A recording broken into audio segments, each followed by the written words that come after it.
제6시로부터 온 땅에 어둠이 임하여 제9시까지 계속되더니 제9시쯤에 예수께서 크게 소리질러 이르시되 엘리 엘리 라마 사박다니. 이는 곧 나의 하나님 나의 하나님 어찌하여 나를 버리셨나이까 하는 뜻이라. 할렐루야.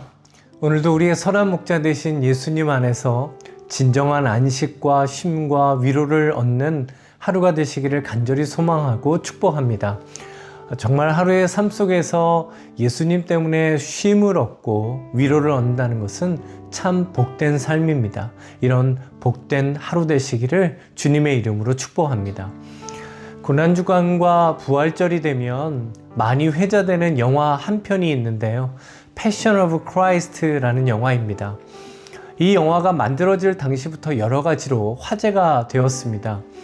예수님 당시 사용하던 아람어로 모든 영화 대사를 하고 로마 시대의 십자가형을 가장 사실적으로 재현했기 때문입니다.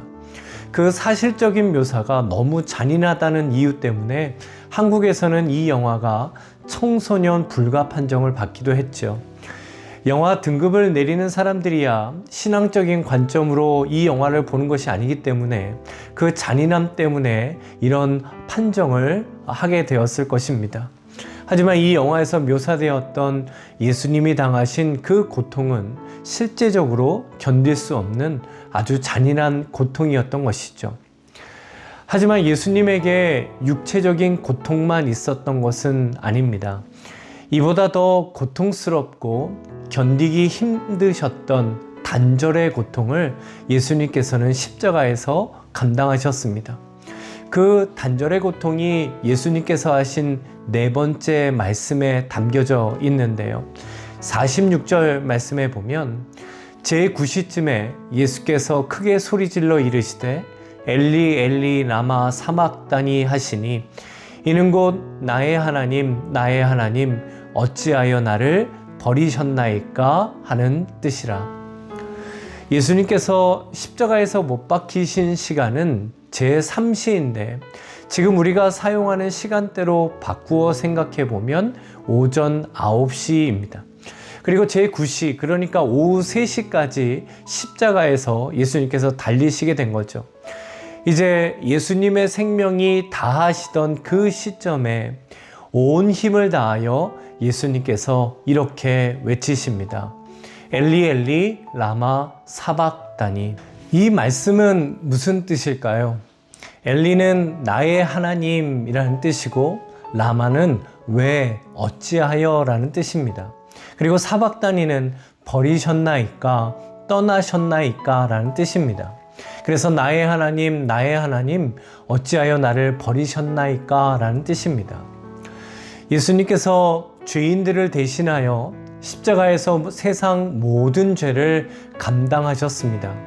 그래서 그 십자가 위에서 하나님과의 단절이라는 이 영적인 고통을 겪으셨던 것이죠.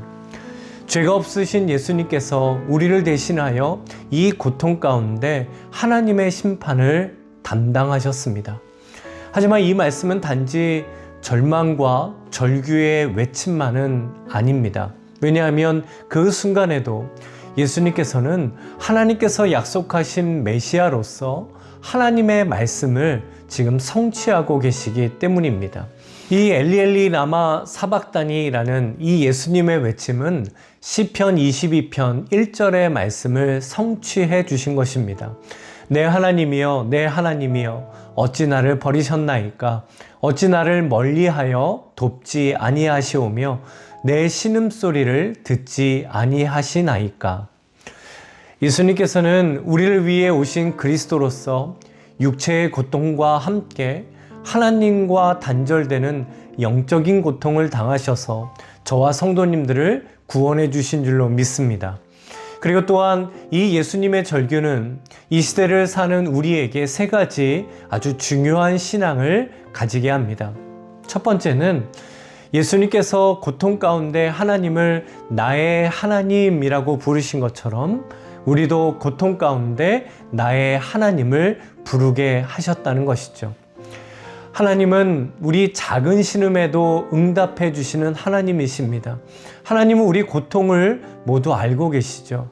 내가 무엇 때문에 아파하는지, 내가 어떤 일 때문에 마음이 상하고 있는지, 어떤 문제로 어떤 고민과 염려와 걱정에 눌려 있는지 모두 아시는 분이 바로 하나님이십니다.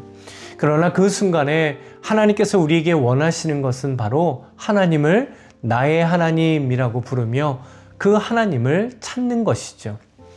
그리고 두 번째는 예수님께서 왜 나를 버리셨나이까? 라는 하나님과의 단절을 감당하셨기 때문에 하나님과 우리는 절대로 단절되지 않는다는 사실입니다. 예수님께서 하나님과 단절되시는 이유는 죄 때문이었습니다.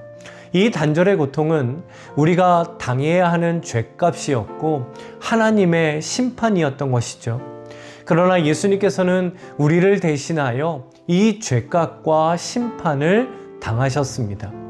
그래서 우리는 예수님의 이 십자가의 공로와 은혜로 하나님과 절대로 단절될 수가 없는 줄로 믿습니다. 그래서 로마서 8장 38절과 39절에서 이 놀라운 사실을 우리에게 이렇게 말씀해 주시는데요.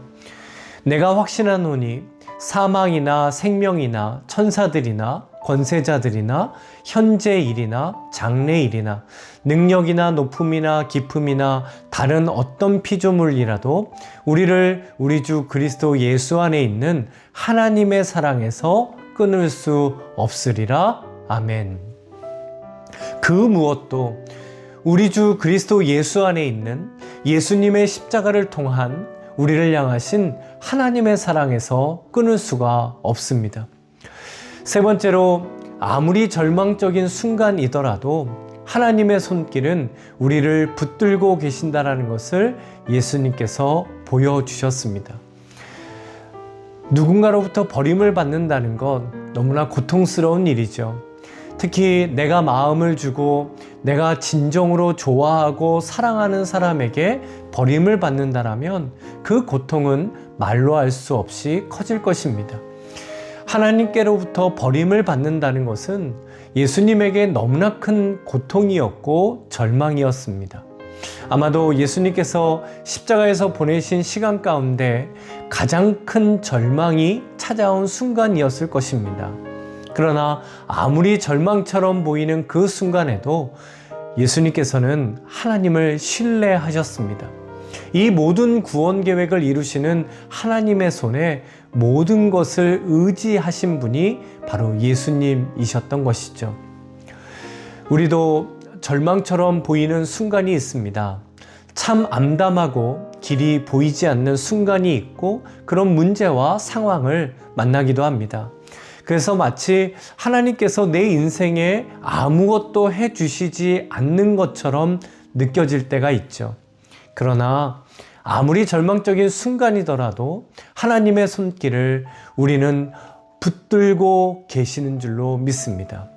그 순간에도 가장 선한 하나님의 뜻과 계획을 이루시며 하나님께서는 우리를 붙들고 계시는 줄로 믿습니다. 저희 막내를 임신하고 제가 영어 이름을 어떻게 지어야 할까 좀 고민을 하게 되었습니다. 그때 이 아이가 늘 하나님을 찾고 부르며 이 아이를 통해 사람들이 하나님을 나의 하나님이라고 고백하게 되기를 원하면서 이 성경에 나오는 나의 하나님이라는 뜻의 엘리라고 영어 이름을 짓게 되었습니다. 그런데 저에게 이 엘리라는 이름이 처음에는 절규가 되었습니다. 아무도 없는 병원 채플실에서 막내를 위해 기도할 때 이 엘리라는 이름을 부를 때마다 너무나 고통스럽더라고요. 그런데 지금은 이 막내의 이름이 나의 하나님을 떠올리게 하고 하나님께서 이 아이를 붙드시고 하나님께서 우리를 붙드신다라는 소망의 이름이 됩니다. 주님 안에 사랑하는 성도 여러분, 예수님께서는 하나님을 나의 하나님이라고 부르셨습니다. 이것처럼 우리도 어떤 순간 속에서도 나의 하나님을 찾고 부르게 되기를 간절히 소망합니다. 그리고 절대로 끊어지지 않는 하나님의 사랑을 믿고 어떤 순간 속에서도 우리를 붙들고 계신 하나님의 손길을 확신하며 사는 것이 바로 십자가의 흔적을 가진 그리스도인의 삶이 될 것입니다. 오늘도 예수님께서 우리에게 주신 이 십자가의 흔적을 가진 그리스도인으로서 나의 하나님을 불러보시기 바랍니다. 가정에서, 일터에서, 또 오늘 하루를 살아가는 삶의 현장 속에서 나의 하나님을 부르시며 나의 하나님을 찾기를 소망합니다. 그리고 언제나 나와 우리 가정과 일터를 붙들고 계시는 하나님의 선하신 손길을 믿기에 모든 것을 하나님께 맡기고 의지하며 십자가의 능력으로 사는 우리 모두가 되기를 주님의 이름으로 간절히 축원합니다. 아멘.